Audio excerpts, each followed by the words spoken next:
All right, guys, welcome to the show. It's Robbie.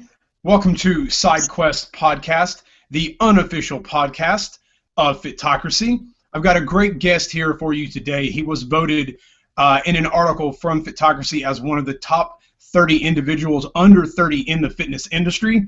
He does a lot of great work. He has written for Schwarzenegger.com, MuscleForLife.com, FitnessBaron.com, as well as his own website, Kinobody.com, and hosts his own podcast, of which I am a subscriber and listener and big fan, over at Road to Ripped. But before I get to introducing him, just want to remind you guys, please, if you have not left a comment on our podcast page. Sorry, I'm getting off work and still a little flustered, guys. But leave a comment, leave a review. Let us know what you think of the show, and it helps us move up the charts. We're slowly moving up, grinding, and getting up there. Please check us out on Twitter as well, SideQuest FM. Also on Instagram at SideQuest FM, and you can find us on Facebook, SideQuest Podcast. Like us there. Check out the website, SideQuestPodcast.com. Blog post, all the interviews are up there as well. But with all of that out, all the housekeeping out of the way, I want to get to introducing our guest today. Again, he is the owner and operator of Kinobody.com, one of the top 30 individuals under 30 from Fitocracy, as voted on by Mr. Dick Talons. I'm welcoming to the show Greg O'Gallagher. Greg, welcome to the show. How's it going? How are you today? I'm good. I'm good. So I know a little bit about you. I have followed you online and listened to your podcast for a while. But for my listeners who might not know who Greg O'Gallagher is, how did you get into fitness and nutrition? Tell us a little bit about who you are. Well, that all happened quite organically. I was one of those rare kids that enjoyed doing push-ups. I was like, yes, push-ups! I want to get jacked. And when I was growing up as a kid in the '90s, I had action figures. I played with action figures. I'm like, holy crap, that's how I want to look. Not like these everyday people. Screw that. I want to look like fucking X-Men. And so I was just inspired to become strong, fit, and athletic at a very young age. And so the logical thing was once I found out that you can actually become a personal trainer and make a living, teach people about fitness, I'm like, well, of course I'm going to do that. And so from my teenage years, I just I read books and browsed forums and purchase courses and all that, learning how to get in the best shape possible. And I started personal training people, and then eventually I'm like, you know what? It's cool training some clients and all that. It's fine, but I want to do something more. So I want to reach out to as many people as I can. So the logical choice was to do videos, start a website, teach people my approach to fitness, do podcasts. And I did that because I felt like there was a void. There was something missing. And because I think it's crazy to start a site if you're just going to be like a run-of-the-mill site and just talk about what everyone else is talking about. If you have something compelling to say, then I say start it. And so that's what I did. And people love my message. And in 4 years, it just started to snowball and get bigger and bigger. Awesome. That's cool. As I said, I'm a big fan. I've enjoyed the work that you've done. I've implemented some of your strategies for lifting, and I'll talk about that in a minute. But you said something that made me want to ask a question that just popped in. So you play with some action figures as a kid. What X-Men did you want to be? Okay, actually, I had when I was like 6 or something, I remember my mom showed me my Christmas list that I gave her, and it was like, it didn't even make any sense. I was like, I want X-Men with real metal knives coming out of his hands, because I just thought Santa Claus could make you whatever you wanted. Huge shoulders, I don't know. So I wanted to look like my own version of X-Men, which was pretty jacked. But actually, yeah. So I was definitely an X-Men fan, and Batman. It's hard. It kind of when you're a kid, you just change your mind all the time, But as long as there was some strong muscle there, I was down. Okay, all right, I like that. I think we all at some point kind of, at least for guys, at some point you kind of go, I want to look like this action figure, and your parents try and be like, oh no, don't do that. That's it's weird. At least that was my experience. So you started a business, you started doing podcasts, you started doing creating your own programs and working online. So what was your biggest struggle as an online coach and an entrepreneur?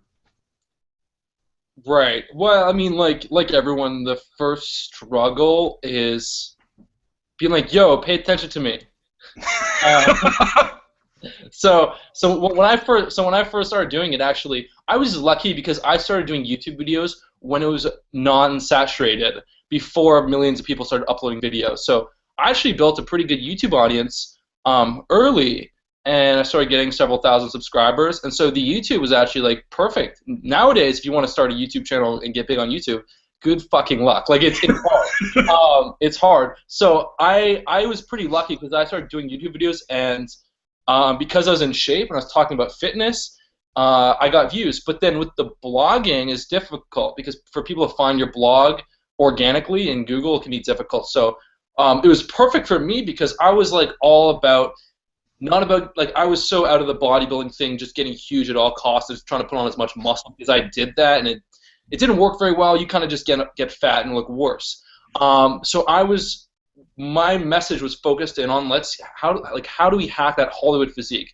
I want to look like Brad Pitt and Troy. What do I have to do to create that physique, the nutrition and training? So I started talking about different actors that got in great shape for movie roles. Ryan Gosling for Crazy Stupid Love, Daniel Craig for Skyfall, Ryan Reynolds and stuff like that. So that was what initially got me a lot of traffic because, like, unbeknownst to me, everyone wants to look like I guess beknownst to me, everyone wants to look like a Hollywood actor. That's what like girls like. That's what guys are like. Man, they're starting to realize like that's the look that actually. First of all, you're not going to become massive unless you train for years and take tons of steroids. So, and nor does that even look good. So taking that out of the equation, I mean, would you rather have like that chiseled, strong, muscular physique like guys you see in movies, or do you want to just settle for just being kind of average? It's like, no, you want to look like the action star. So that's what so people resonate with that, and so it built up the traffic. I don't know if I answered your question, but No, you did, and like I don't know if I mentioned this in the email when I emailed you, but I kind of like I like it to feel natural and sort of like you're just having a conversation. So wherever it goes is where we go. No, you totally answered that. So you kind of got your inspiration from like movie star physiques, and you're right. I think throughout history we've always had this, at least. Arguably, I guess you could go back and look at history and say since like maybe the 1920s when celebrity kind of became the big thing after World War I and media kind of got a little bigger and things were a little less rural. And then even after World War II, like everyone wants to look like Hollywood actors. So everyone, wanted to be James Dean. You wanted to have the leather jacket and the motorcycle. And you wanted that feel, you wanted that persona. But now it's more like the physical thing as opposed to just the outer, the outer layer. Yeah, no, that's definitely a good point because I too have many times been at a movie and thought, man, I want to look like Chris Hemsworth, but he's really huge. I don't know if I want to not fit in my clothes that they put on me on a set because I gained too much mass. Yeah, he's definitely on the bigger side. But what I still like about Chris Hemsworth is, and even guys like Kellen Lutz, for example, who's on that bigger side, they still stay very lean and cut. So even though they're on the bigger side, they look normal in clothes. You just notice them like, holy crap, that guy's jacked. But like a lot of approaches just talk about eating tons of food. Let's gain 20 pounds in 3 months, and of course you put on fat, and so you start to put on you start to lose definition. Clothes look sloppy on you. Your face is round and chubby, and it's fine if all you care about is lifting heavy weight and getting your arms as big as possible, but if you're at all concerned with athleticism, because it's hard to be athletic when you got an extra 20 pounds of fat. And if you're concerned with aesthetics, how you look, it's not the right way of going about things. Yeah, no, I agree. I always remember this case in point. Tim Tebow leaves the Broncos and goes to the Jets, and he's like, I gained 15 pounds this summer of like lean muscle, and you looked at him and I'm like, no, Tebow, you got fat. And all of a sudden, Tebow's career just went down the shitter. But because you're right, he lost his athleticism because he really just got fat. Mm-hmm. So with that in mind, and kind of you're your big selling point is kind of staying lean and to get that Hollywood chiseled physique, that Greek god, that warrior physique, in a couple of programs that you have that are aptly named.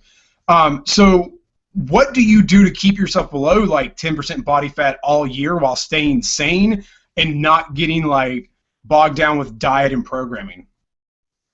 Okay, that's a great question. What most people have to understand is that diet or fat loss, well, fat loss really, and leanness comes down predominantly to your nutrition. So I think a lot of people make the mistake of they're not educated properly. They're getting their information from poor sources, and they talk about using workouts to blast your metabolism and killing fat and all that. And so what happens is people start to rely on lots of workouts to try and stay lean, and it doesn't really work because it just gets you hungrier. You end up eating more, and for exercise to have a noticeable effect on fat loss, you have to do a ton of it, and you have to make sure that you don't compensate by eating more. So exercise in itself is inefficient for producing fat loss, but it can help if your diet is dialed in correctly. So I mean, what you have to understand is it really comes down to your diet. Your diet's going to dictate your fat loss. It's going to dictate your leanness. And then it's a matter of how do we make this diet as seamless as possible.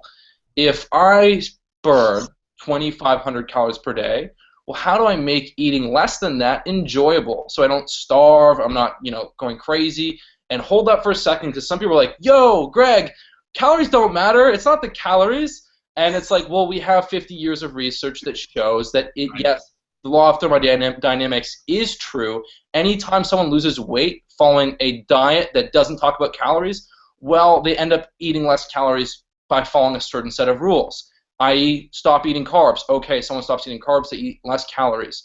And if the whole calories thing wasn't really a myth, well, we wouldn't really have issues with starvation. But because when people are starved or prisoners of war or different scenes when they're completely underfed, what happens? They lose weight. So now back on track, because I did digress. How do we make eating less calories than we burn easy and enjoyable? And it comes down to a few things, one of which is stop eating all the time. Touche. Right? I mean, because here's the issue, is that we're actually really good at going lengths of time without eating. Mm-hmm. Throughout thousands of years of evolution, we've had periods where we couldn't eat for, days, but really several hours. And so the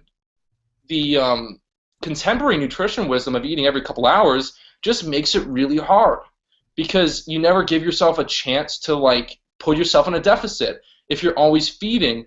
And I don't know, I like most people, the real issue with dieting is once they start eating, it's hard to stop. They've had a little bit of food, and then now they're in that eating mode. They want to eat more. And so what I'm headed at right now is the whole concept of intermittent fasting. That's a strategy that I've used with myself for 4 or 5 years, and I've used with my clients and people follow my programs. And if someone's using one of my courses to get really lean and chiseled, and I asked them what was the one thing that made this as efficient and enjoyable as possible, hands down intermittent fasting. When you stop eating breakfast every morning and eating every 3 hours, and you teach your body to take a break from eating and then start eating 2 big meals a day, all of a sudden dieting doesn't feel like dieting. You get a feast. When you eat a meal, you feel fully satisfied. You're not even thinking about food after it. And then you can really enjoy your day. Your day's freed up. You're not thinking about cooking and preparing meals all the time. And then the benefits of fasting are pretty massive in that it boosts your growth hormone levels, and it has a lot of anti-aging effects and neuroprotective properties. So I mean, the research is catching up on fasting and what it does for you. The point is it's healthy. The growth hormone helps spare muscle protein and helps burn fat. And so you're getting massive benefits with fasting. And I don't overcomplicate it. I just wake up, I go about my day, I'll have some black coffee, some water, and then usually around lunchtime you get a bit hungry, you eat a meal, and then several hours later you might eat another meal. And then if you get hungry at some time, have an apple or some fruit. And it's really simple. But now all of a sudden, instead of eating 6 times a day, you eat 2 or 3 times a day, and you can eat what you really want to eat. So that's one strategy, intermittent fasting, stop eating so goddamn much. The second one would be like pay attention to how food affects you. So if you're someone that your goal is to get lean and you're eating foods that don't really satisfy you or fill you up, well, it's going to be a lot harder. So it's a matter of finding the foods that best support your body, best support fullness. So and best regulate your appetite. So what that comes down to is eating foods that are filling. Lean meats inherently are very filling. Eggs are good, but if you want to make them really filling, you want to mix whole eggs with egg whites, and it's just like a whole other level. Potatoes are 10 times more filling than rice. So I mean, stop eating rice, stop eating like grains and cereals, eat potatoes and sweet potatoes. Fruits are filling, like vegetables, and so all of a sudden you focus 80% of your diet on foods that are not only healthy but fill you up and provide your body with plenty of nutrients, and then the other 20% you can have fun with. So that's how I make staying lean year-round easy. Like, I wouldn't be able to stay lean year-round if I was eating 4, 5, 6 meals a day. I wouldn't be able to stay lean year-round if I was eating, predominantly like foods that just don't fill me up. But because I focus on filling foods, because I do fasting, and it just makes it so much easier. It does, and my listeners know that I practice intermittent fasting as well, and I did it on and off for a while, and I've stuck with it since February, and for me it's so much easier because where I work there's constantly food. If it's not people going to the snack machine, it's like all the old ladies who like bring in donuts on like every Friday, or like sausage biscuits, or like crazy things they create, and I'm like, I have that guideline where I don't eat till noon, and I don't indulge in all of that, so I'm able to still fit into the pants that I wore for my wedding and haven't ballooned up. So I enjoy it. I feel better. Plus, I get to drink more coffee throughout the day. And what's wrong with that? Nothing. Yeah. So you mentioned a little bit about misinformation. So I had a couple questions on that. And so you were born and raised in Canada, and you're living there now. And I know I always feel weird because when you ask a Canadian, like, oh, what's the difference between Canada and America? There's not a lot, but there's like little things. So I just kind of wondered, like, how is fitness and nutrition approached in Canada, like, as a child? Like, what are you taught as a kid that is probably different than what we're taught here in the U.S.? It's actually quite similar. I mean, if you look at the Canada's Healthy Food Guide, right? It's like bang on right around what America talks about, the standard American diet. So very, very high. At the very bottom, you have like all the grain products, cereals, and we have to understand is that the standard American diet that doctors and people tell us this is what we should be eating is not healthy. I mean, I think everyone starts to like understands that. Like right. It's more a matter of it's heavily dictated by lobbying. They want us to buy these very cheap, very profitable food products. So I mean, it's all essentially very similar. But America fluctuates depending on where you are. Like if you're in LA or New York, there's a pretty big health fit mindset there. But then other places, literally, like it's completely different. It's just a huge like culture of just eating literally the most fattening foods put together. I'm a Southern boy, and I can attest to that. There's a lot of you just throw some fat back and some lard in with your green beans, and there's biscuits at every meal or cornbread. Yeah, it's like sour cream and soups and butter on steak, all that. Oh man. Cool. All right. Well, that was just something I had wondered because they're not too. It's not like Canada and the U.S. or like the U.S. and Argentina. Like there are differences, but I always kind of wondered like what your food guidelines were like there and how you were taught as children, because we're taught as soon as we got into school the food pyramid. Now it's kind of changed with the plate thing or whatever. But let's talk a little about your training and your ideas. So you wrote an article for Schwarzenegger.com talking about reverse pyramid training and how to implement that into your workout protocols. I started to do that once I read that back in August, and since August I've moved my 5-rep bench max from 165 to 210. I did 215 at 4. I couldn't get the 5th the other day, But just doing reverse pyramid in like 4 or 5 months, I've jumped up almost like 50 pounds. Yeah, that's awesome, dude. Yeah, Damn. yeah. And that's just doing. So I just did like flat bench one day and did like incline, like separate out my chest just so I could kind of hit it a little different places and focus a little more. So I love it, and I've seen a lot of great results. But for people who don't know what reverse pyramid training is, and can you describe it and how you implement it into your programs? Yeah, I mean, well, reverse pyramid training is really at its core just the most simple and logical way to train. At the beginning of a workout, on your very first set, what you'll find is that you're actually stronger.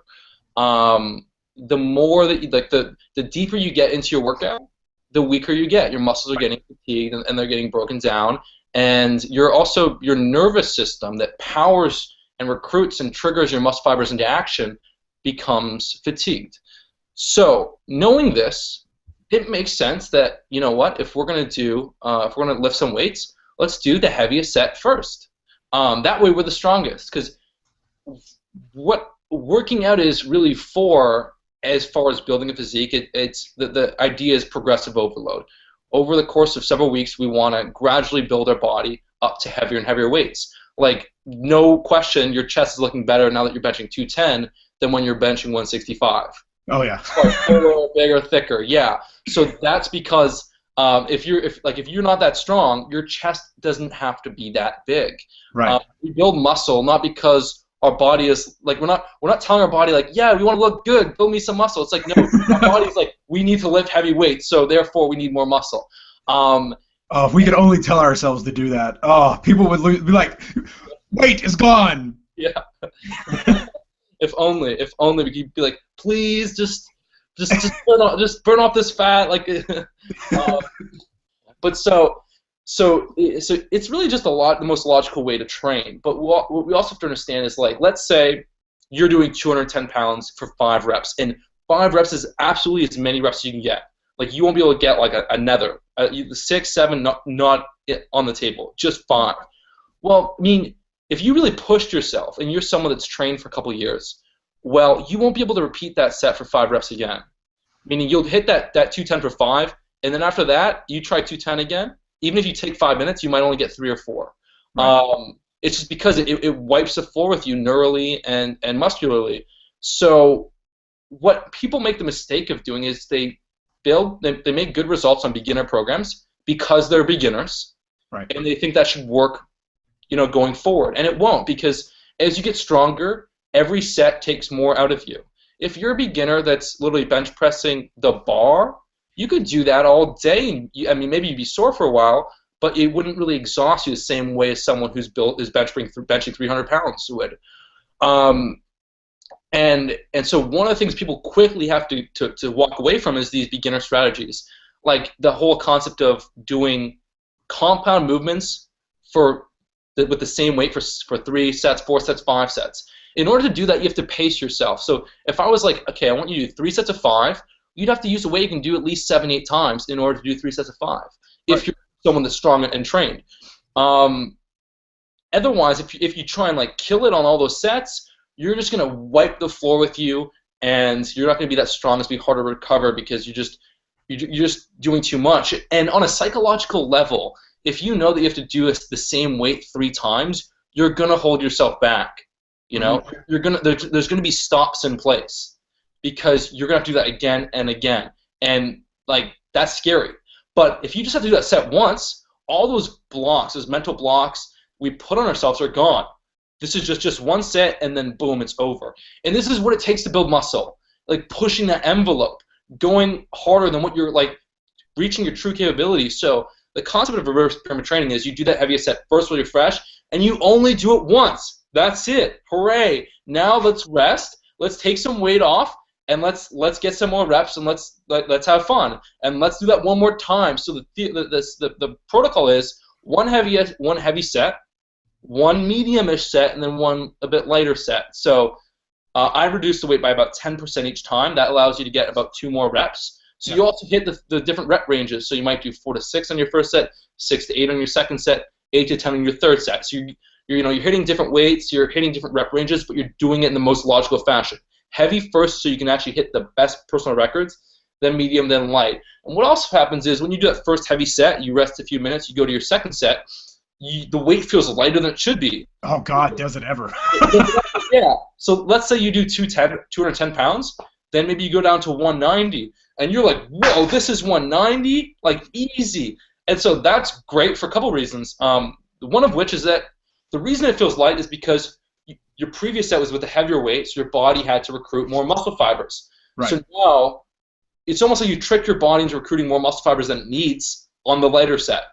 So instead of recruiting like, maybe like 70% of your muscle fibers on the second set, you're recruiting maybe 80%. And that's good because you're going to build more muscle. The more muscle fibers you put under tension, the more hypertrophy you're going to trigger.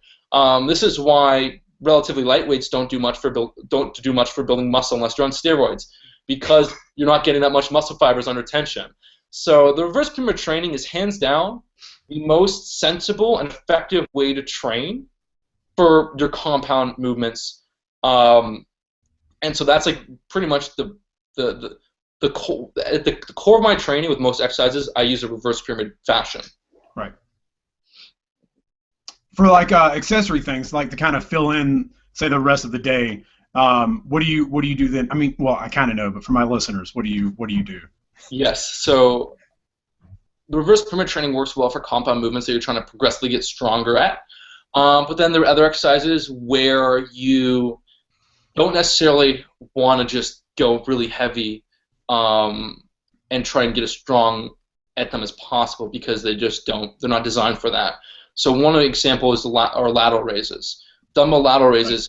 I mean, you're just not, like, if you try and go heavy for 4 to 6 reps, it's gonna, like, you're not gonna really feel in your muscle. It's just gonna be stress on the joint. Certain exercises, and this is why a lot of people I see this with quite a few fitness experts and authors. They will lock themselves down to one little training style or one little rep range, and they'll apply that across the board. So maybe they'll say, like, 8 sets of 3 reps is the best way to train, and then they'll do that on lateral raises and like leg extensions and like abs, and you're like really you're gonna like get a great workout doing 3 reps on like leg raises or lateral raises. You just don't feel it, so you have to be flexible. And so with a lot of exercises, I like to use a principle that kind of is similar to reverse pyramid training, in the idea that reverse pyramid training is designed to you're getting maximum muscle contraction with heavy weight, and then also you're getting that on the lighter weights. Well, with reverse pyramid training, the other protocol uses rest pause training heavily, and that's great for hypertrophy. You're not going to build as much strength with it, but like let's say you're doing your shoulders, you might do heavy reverse pyramid training shoulder presses, and then to get some more growth, you might do rest pause lateral raises. So with rest pause lateral raises, the idea is to make a lightweight as effective as possible. How do we take a lightweight? Because this exercise responds best to a lighter weight. And how do we get as much muscle growth to happen? And so what we found is that when you do 15 reps, for example, the first 12 or so, 10 to 12, you're getting limited muscle fiber recruitment. But now at rep number 11, 12, 13, 14, 15, it gets really, really tough. So to complete those reps, your body has to bring more muscle fibers into action. And so those last like 3, 4 reps are the ones that are most effective. And the first 10 was almost like getting you ready to promote those muscle gains. So if you actually just rest, so after doing 15 reps, if you were to rest 10, 20 seconds and then pick up the weight and do a couple more reps, your body would still be using the full recruitment. So instead of doing like 3 sets or 4 sets of the light weight, do 1 set. It's called the activation set. Go as many reps as you can, and then rest 10, 20 seconds, and then try and get like a few reps. It usually ends up being a third of the reps that you did on your first set. So if you did 15 lateral raises, you might get 5 on your little mini sets. So you do 15 reps, you rest 10 to 20 seconds, you do 5, you rest 10 to 20 seconds, you do 5 again, and you do about 4 of those, and you'll find that that triggers muscle growth like nothing else. Yeah, I did that for a couple of things just to end the workout. And the great thing about doing rest pause is I don't have to do cardio because it pretty much kicks my ass anyways. Because, dude, resting like 15 seconds, I think one day I literally I had to stop. Like I couldn't get the third rep in because I was like I couldn't breathe. My arms were like, no, we're done. Which And exercise was that? Which one? What exercise were you? I think it was incline flies because I had like 25s and I did like 15 and then I rested like 15 seconds and then on like that third one I came in and like I got the squeeze but like my arms were like we're not going out for a fourth and I was like all right, I'm done. Yeah, it is good for. I mean, that's one of the benefits is the reverse pyramid training is great for building strength and power and building muscle, but you don't get the conditioning benefits because you're taking long rest periods. With rest pause training, you actually build some good conditioning.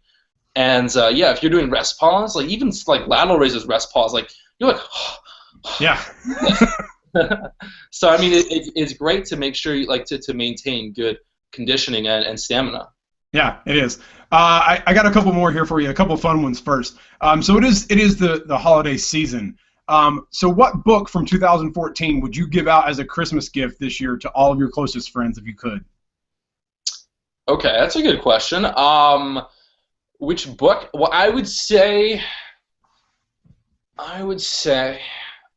actually give out an audiobook. And that would be Practicing the Power of Now, which I think is brilliant. Like I think if there's one thing that can change your life more than anything, it's learning to disidentify from your mind and your ego. That skill set like carries over to everything you can imagine.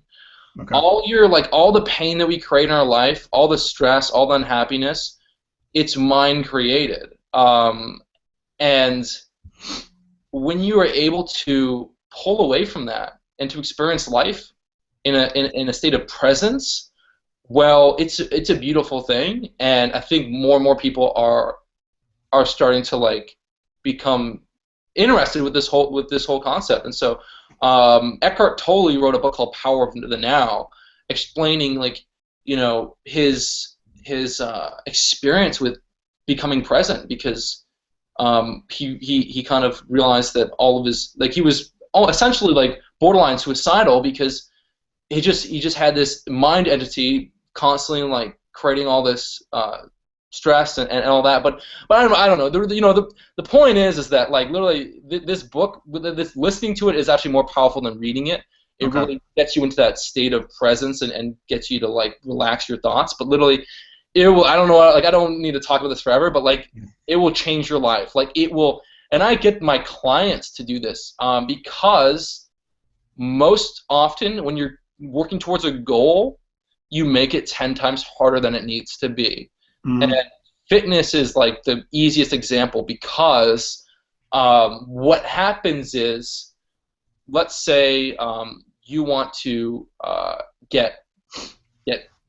let's say we have a Joe listening. Let's say Joe's listening to the podcast and he wants to be 8% body fat, and right now he's 20%.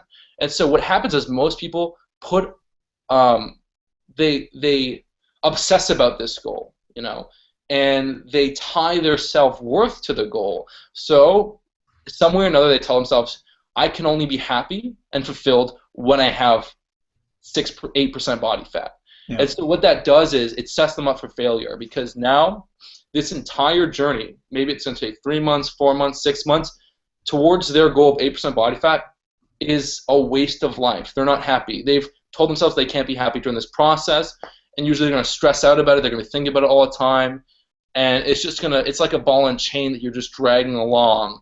But when you are able to truly, and as well, I mean, all the negative thought patterns that we have are what keep us stuck where we are. So if you're someone that's overweight that struggles with dieting and fitness, well, there's a million words playing in your head that are keeping you stuck in that place. Maybe you're like, you tell yourself, I don't have the time to exercise, or this stuff is too hard, or it could be anything,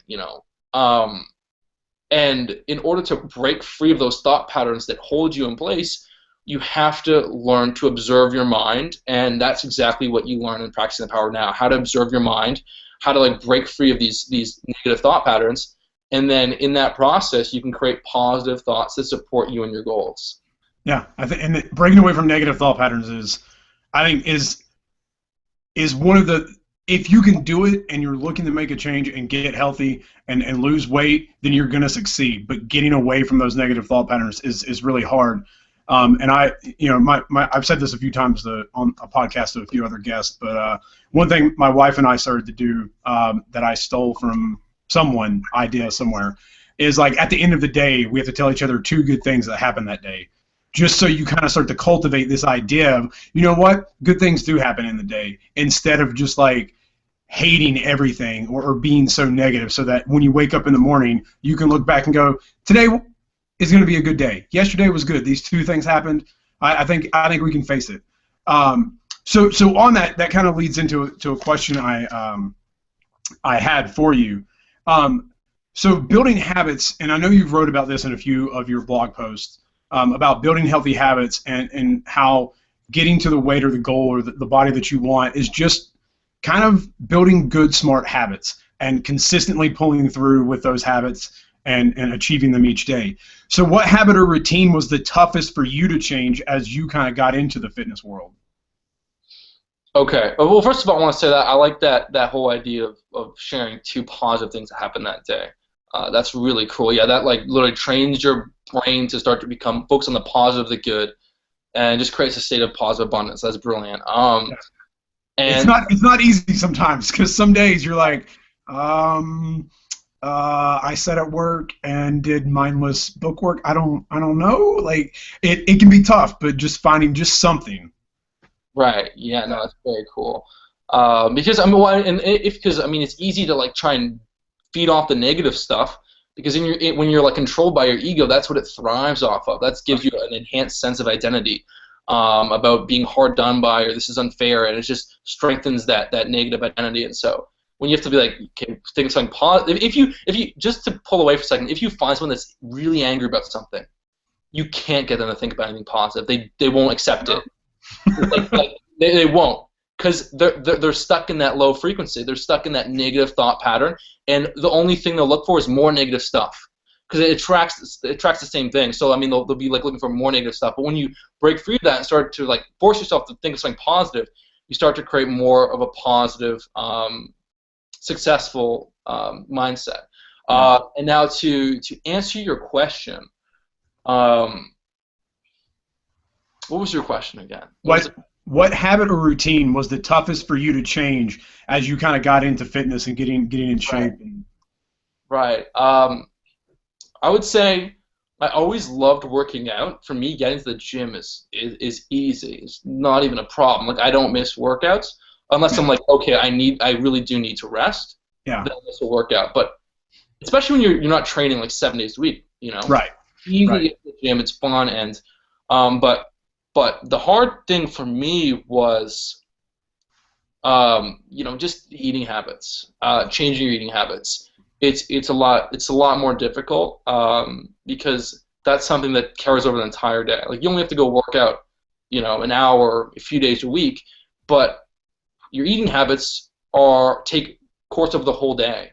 So if you're someone that just is eating all the time, snacking, they see food and they eat it, it's hard to break through those habits. So I mean, what I did initially, this is years ago, I just forced myself to write down, record everything I ate, and then all of a sudden, all the mindless eating, the eating because I'm bored, all that, it stopped, because I would actually, if I was going to eat food, I'd be like, I have to write it down, or I'd record it, and then all of a sudden you're like, wait, do I really need to eat? Do I really need food, or am I just bored? And then you start to work through those eating issues, and then like to take that to another level, when you start to like track your macronutrients.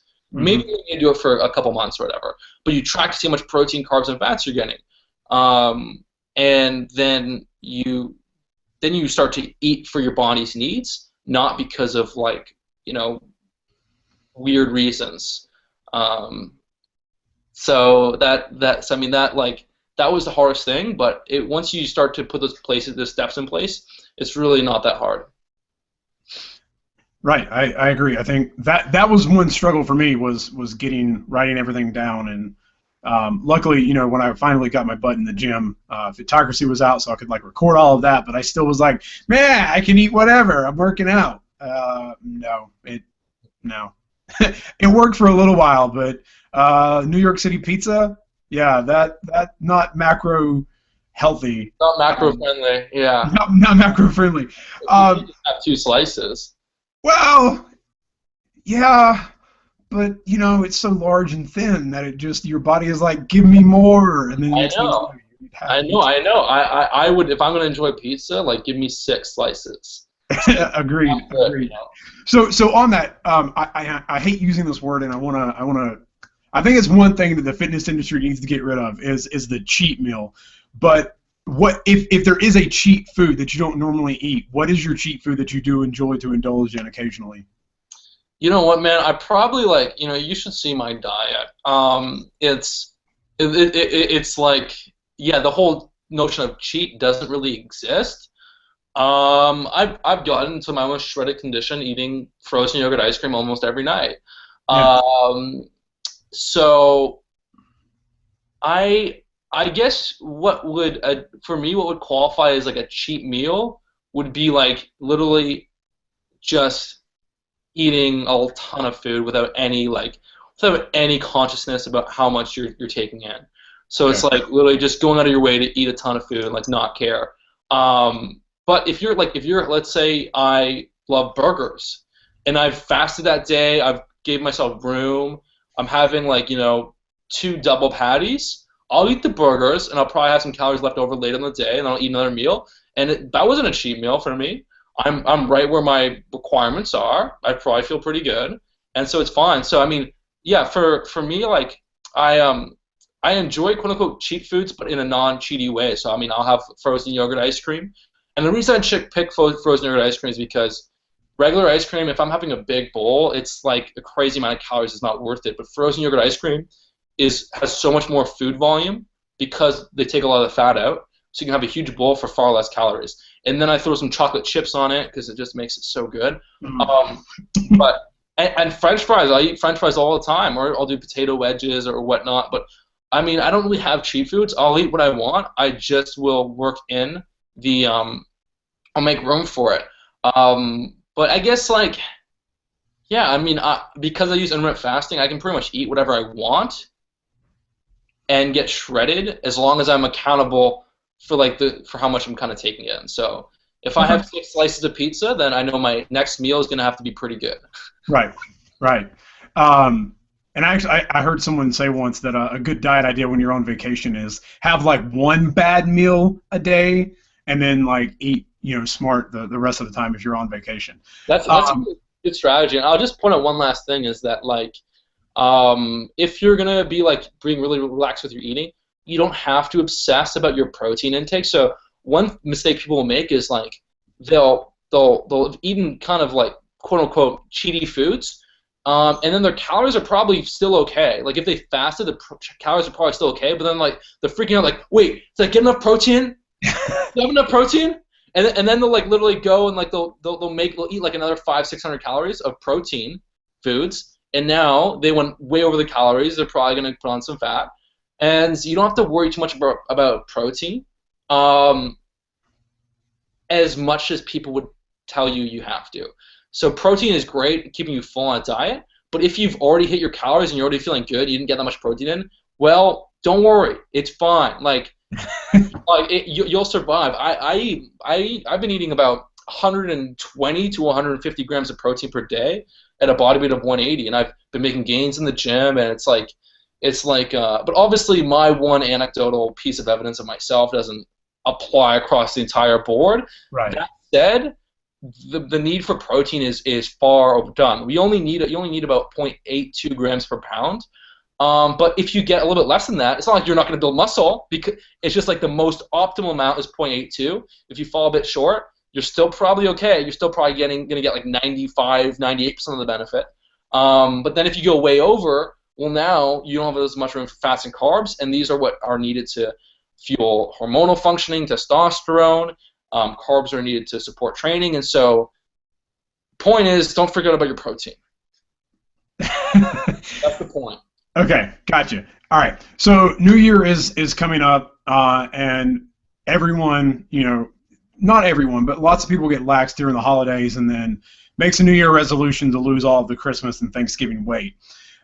So many people, usually have this. There's this weird thing, I guess, that a lot of people think in the industry that, if I just do crunches or like leg raises and do like 1,000 of them, I can burn all the fat in the area around like my belly and I can totally get abs. Unfortunately, that's not really the case because your body's going to burn fat from wherever it wants to burn.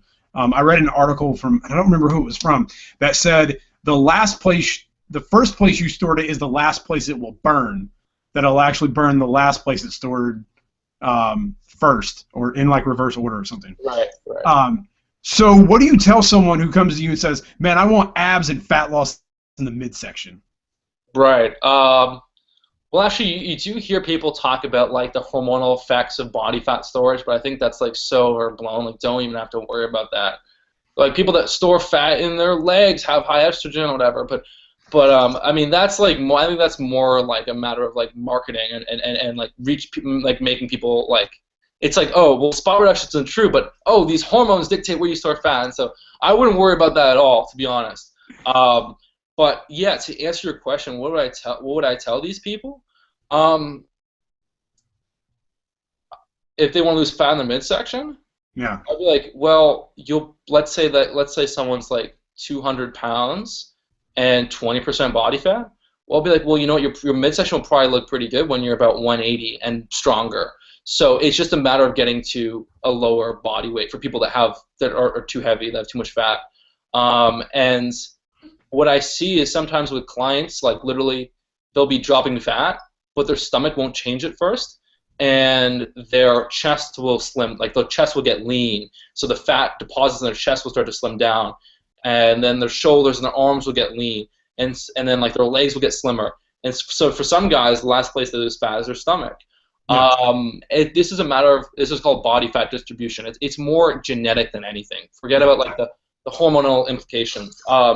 So for example, someone like me, I have great body fat distribution where if I'm pretty big, like if I'm like I'm like 5'10", essentially average height, but at like 190, my abs can be there. That's because my body stores body fat pretty well. Like, that's because I have a lot of muscle, but also because I store body fat pretty evenly throughout my entire body. But then I also get like a chunky face, so. Like, it depends. So, I mean, like someone, like for me, for example, if I'm at 15% body fat, my face looks is big and chunky. But someone else, they might be 50% body fat, their face is like skinny and angular, but they just have a lot more fat in their midsection. So these are all things you can't control. Usually, if someone wants to lose fat in their midsection, I'm like, yo, well, you're gonna have to lose fat in a bunch of other places before you even get there. So get ready, like strap on. Like the first 10 pounds will probably come off of your chest, shoulders, and arms, and then it'll come off of your waist. That's for someone that has certain type of body fat distribution. And right. these people kind of hate life because when they get to like 8% body fat and their abs are shredded, they complain because like their family's like, yo, you're looking skinny, your face is gaunt and stuff like that. And so, but the cure is just build more muscle, get stronger. Because if you're 6'1" and shredded at 150, of course you're gonna look skinny and sick. Right. Like get up to 175, and that's not an issue. But yeah, body fat distribution, you're either lucky or you're not. I mean, there's pros and cons to however you distribute your body fat. But you know what? If you want to get that last bit of fat off, everyone else, it's going to be the last. Like the lower abs, it's going to be the last place you lean up for sure. Yep, I can attest to that. It took me. Everywhere else got skinny before my wedding. That was the last part, and then after the wedding, that was the first part that got back. Stupid haggis. God damn it, Scotland! It's so good. The way to know when you're really lean enough, like this is what I call this is max level of definition you'll ever want, is when in the morning under good lighting you pull up your shirt, you look in the mirror, and you got veins on your lower abs. That's the really defined level of body fat. And if you guys never heard of the veins and abs thing, well, now that you know of it, you'll see it. Like when you see fitness models, you'll be like, lower ab veins. Lower ab veins. So everyone that's fully shredded has lower ab veins. No lower ab veins, not shredded. So keep that in mind. And you know what? Not everyone's going to want to get lower ab veins. It's a very low body fat, but it's cool to work towards. Yeah. Okay. All right. So a couple quick fire questions before I'll let you go on and talk a little about any new things you have going on and stuff in the biz. So what are any authors or musicians that you're digging on right now? Authors or musicians? So unfortunately, I pay little attention to the musical world. I appreciate music like no one else. Like, music can pump me up and excite me like crazy, but I don't know. I only have so much time and interest. So I mean, I'm big into movies and TV shows. Okay. What movie or what TV show are you digging right now? Okay. Well, I would say, I mean, this past summer I was watching Ray Donovan, which was awesome. Okay. So good. It's with Liev Schreiber, Yeah. HBO drama. And then I'm excited for Shameless, which is pretty sweet HBO show again. That's starting in January.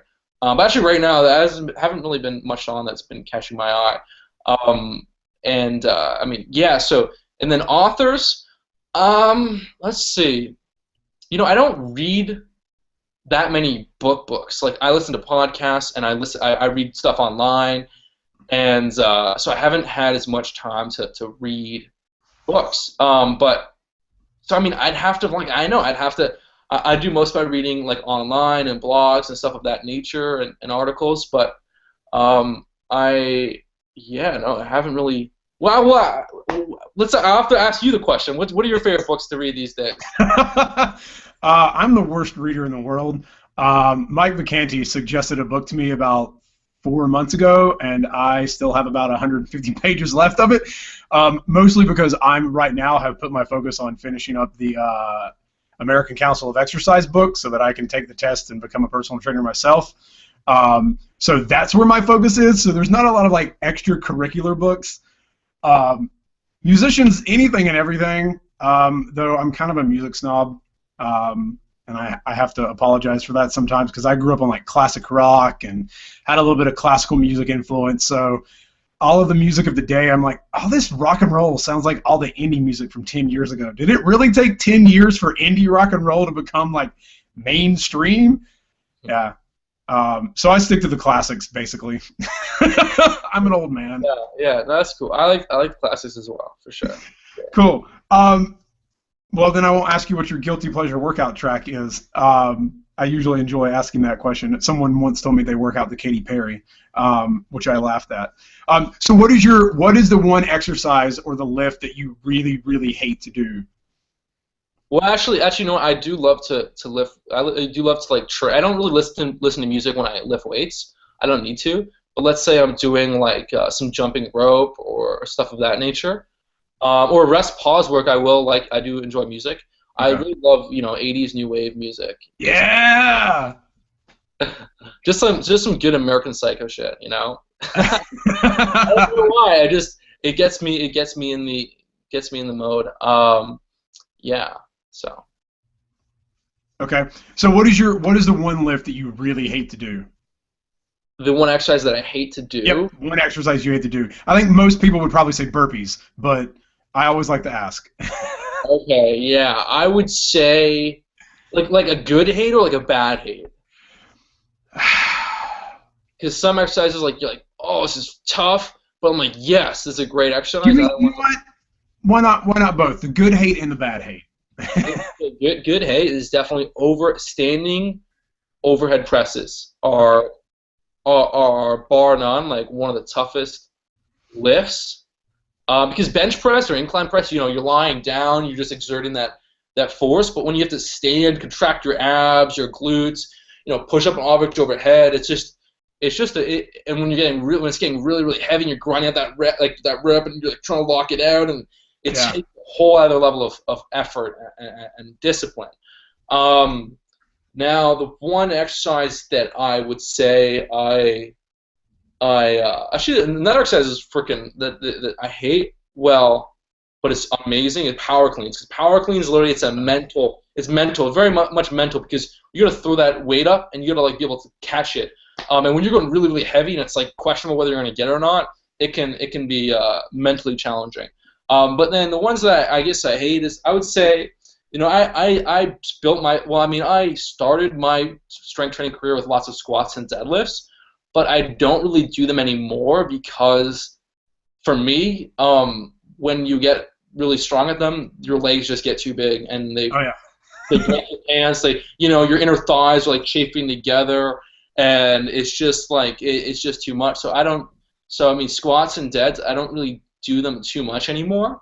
As well, I injured my back when I was like 14, and so I have to be really careful with spinal compression. Anything that like compresses my spine brings the energy, that brings the injury like back and makes it like takes it out of its dormant status. So I have to be careful with spinal compression. So yeah, if I do heavy squats, okay, my legs will be rubbing together, my pants will be like won't fit, and I'll be like when I sit down, my back will like kill. So squats, I don't, and you don't need to do squats to build a great physique and get strong and powerful. If you don't, but they're great for putting on muscle, but it's not the only way.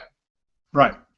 Yeah, I too got to the point where I put my jeans on one day and I was like, all right, I gotta calm down the squats a little bit. I'm gonna focus on like front squats and just like, doing light weights and higher reps, because I want to wear pants. I don't want to wear shorts all the time. I don't know how anyone does that.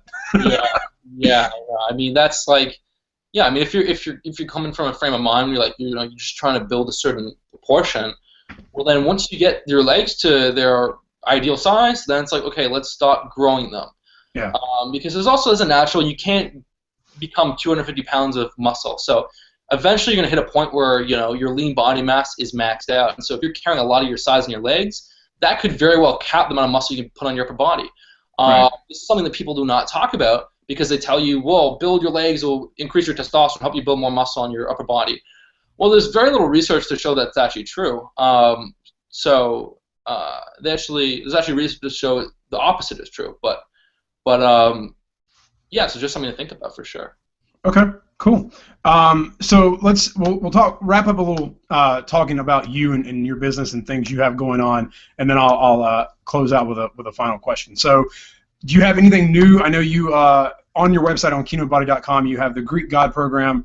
What's the other one? Now I'm forgetting it. The superhero bulking program. Yes, superhero bulking program, and then it's a lot of names, a lot of stuff to think about. Yeah. and the warrior program as well. Yeah. So do you have anything new that you're working on, for the new year, or that you're putting out soon?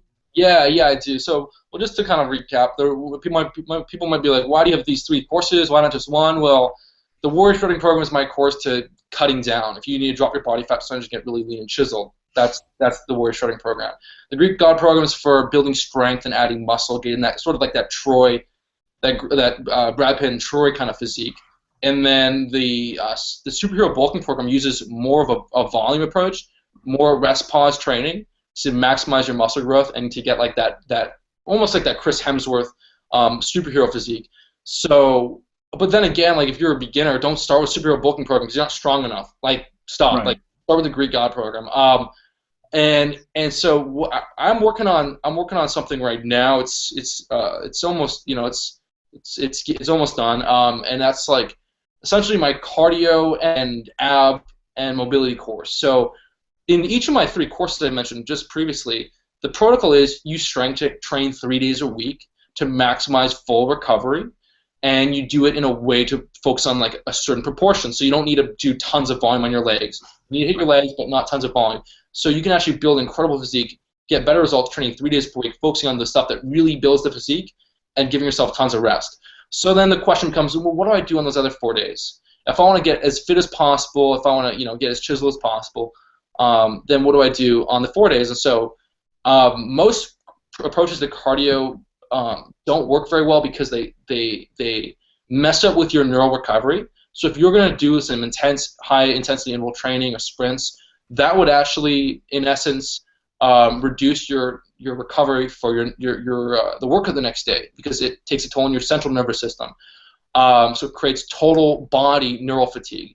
That's one of the problems. Another problem is a lot of cardio workouts, they cause interference, meaning as you progress on these cardio workouts, it actually takes away from your adaptations towards your strength and power workouts. So that's an issue with people that do a lot of cardio, is that, I mean, you're never going to see like some super strong jack dude like winning a marathon. It's not going to happen. It's because all that muscle and strength does not support his ability to run 26 miles. And so most cardio approaches, they mess up the recovery, they cause interference, and they also do maybe they're boring, and they do way too much. So it can mess up with your appetite. So now you're too hungry to stick to your nutrition. And so I've devised a routine to maximize fat loss without triggering your appetite, without cutting into your recovery, without causing interference.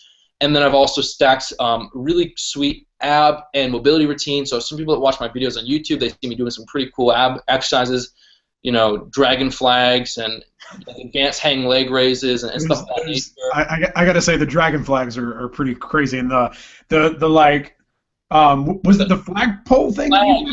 Yeah. Blew me away, dude. Those are cool, and and then like the back bridging, and really cool mobility movements. So what these workouts will do is, they're fun. You don't have to kill yourself. You'll burn some fat, and you'll develop your abs very well, get strong chiseled abs, and you'll build more mobility. So sometimes if you lift heavy 3 days a week, you don't do anything else, your joints can take a toll. But when you do some mobility work on the other days, it just loosens up those joints and gives you more blood flow and just helps with recovery and stuff of that nature. So I found it. So I've actually been doing these workouts for a few years now. Sometimes I'll take a few months off, sometimes I won't. But they've helped insurmountably. So this is kind of like the missing link. And then I'm working on finally I've gotten hundreds of emails from women being like, Gregory, which courses for women? I'm like, well, none of them are really written specifically for women. So hold on. And so I am working on a women's course, like taking the same kind of principles, and creating a course for women with their goals in mind. The Kinobody physique for women, which is essentially girls just want to have they want to be strong and fit, but they don't want to have too much muscle. They want to have like a light amount of definition and look toned and feminine and all that. So, and they also want to keep their legs slim, and they want to perk up their butt and all that stuff. Well, most routines for women, they're so subjugated on marketing, it's crazy, and the actual effectiveness is just not there, because they create routines to help women get toned, and they don't actually understand the authors don't even talk about what real muscle tone is. Muscle tone is just having low body fat and strong muscles with little body fat. And so they get you do all these leg kicks and 500 circles, and it does nothing for you. And the nutrition for women is there's so many myths going around. I think it's worse for women, so I'm creating a course to help women. And I'm doing that with actually one of Del Farrell. She's really cool. She she lost a ton of weight. She got really fit, and she really knows her stuff. And so I actually coached her, and so we're gonna work on the stuff together. So it'll be cool. Yeah. Awesome. Well, I'm glad to hear you have some new stuff coming out, and I'm sure that the ladies will benefit from your program, because, as I said, I instituted some reverse pyramid training, put on some good size up in the chest area finally, so much now that my wife looks at me and she's like, I like your boobs. And I'm like, shut up, woman. But she likes my boobs. Yeah. They have to call them boobs. They can't give you the. They do. Well, what else are you used to? I don't. What? You can't. My pectacles? No, sounds too much like testicles, and then that's a weird thing where someone's gonna think, yeah, I don't even want to. So just call them. You know what it is? They just can't have you. You can't have your confidence too high. They can't have your confidence too high. It's dangerous.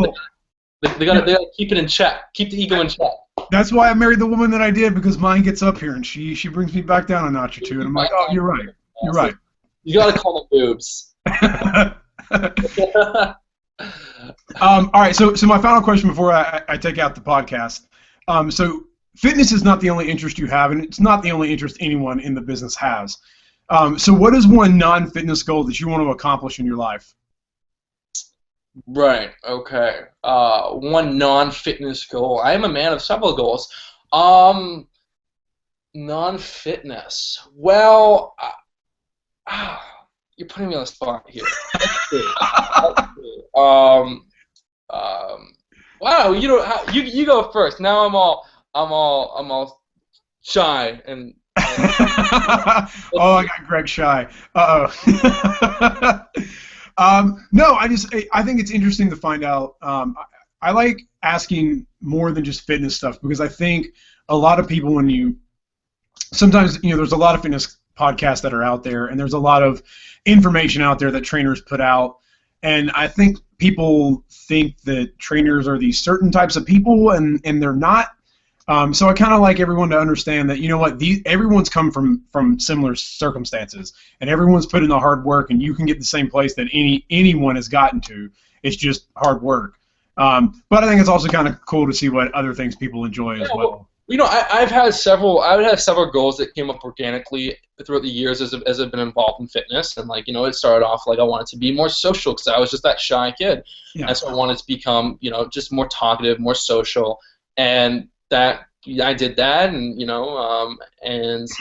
and then so there's just, for me, it's like most guys, we want to become really fit, we want to succeed in our business or our career, we want to do really well with women and our relationships, and so and then of course we want to become happy and fulfilled, and you don't get that from seeking goals in the future. You get that from really accepting what is here right now.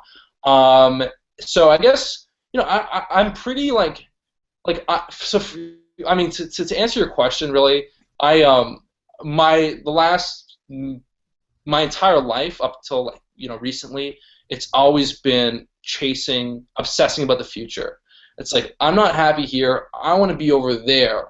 Mm-hmm. I want to have what that guy has. I want to life would be way cooler when I'm over here. So it was just this chronic obsession to get to this next point. When you get there, it's like cool for 2 days, and then you're like, I don't feel happy. Yeah. More. So I guess my goal for 2015 is really just to. I've done a lot. I've achieved a ton of my goals in fitness and outside of fitness. I really just want to focus on just enjoying it, spending more time with my friends, my family, and just kind of really becoming grateful for what I have, embracing everything around me, as opposed to just trying to kill myself, trying to get something else that I don't need. So my goal is it's very arbitrary, but I just want to just really just appreciate what I have and just enjoy. Let's just enjoy my free time more. Enjoy the now. Actually, I think that's great, and I think that's a great way to kind of take the show out is to enjoy the now. Because I personally struggle with that. I think everyone struggles with that because you get these goals and you get these aspirations and these dreams, and we kind of forget. We forget the good things. Going back to what I said, 2 good things that happen in a day. You kind of forget the good things that happen, that you're still alive, you're still breathing. If you're walking, your legs are working, your arms are working. Hopefully, there's always something. I like that, Greg. I like that. Yeah. I don't need everything. I don't need a ton to be happy. I just need like to enjoy my food and good friends and work out and do what I love, writing, do videos and podcasts, and I just want to enjoy it, and I'm going to be working towards stuff as well. I'm going to be working on building my business and working on certain goals, but I just want to just enjoy that whole process. And I think this is a realization that people probably make when they're 40. I made it a lot earlier because I was probably way more obsessed about getting to the future than most people. So I'm it just did it too much. I'm okay, this isn't working. Let's enjoy what we have right now. So. Cool. Well, if people want to find you besides Kinobody.com, which is your website, where else can they find you on social media? Yeah, so I'm really active on Instagram. That's Greg O. Gallagher. So Instagram. So if you go to Instagram and you're at Greg O. Gallagher, GregOGallagher, that's where I post pictures and write captions and stuff of that nature. And then Facebook, on Facebook, if you go to facebook.com/KinobodyFitness, I'm there. But if you go onto my page, you got to make sure to get notified. So there's a button. If you click it, you can get notifications. Otherwise, you'll probably never come across my Facebook posts because Facebook makes it makes it really hard to reach out to people that like your page. So you got to make sure to go to the like button and then put your cursor over it and then go down to get notifications.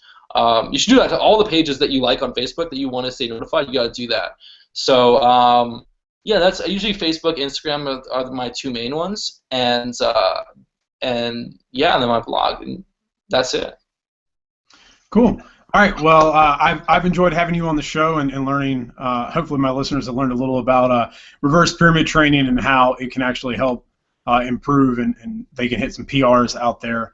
And I've enjoyed having you on the show. And again, congrats on all the great things that are going on over at Kinobody and in your realm as well. And thank you for coming on, Greg.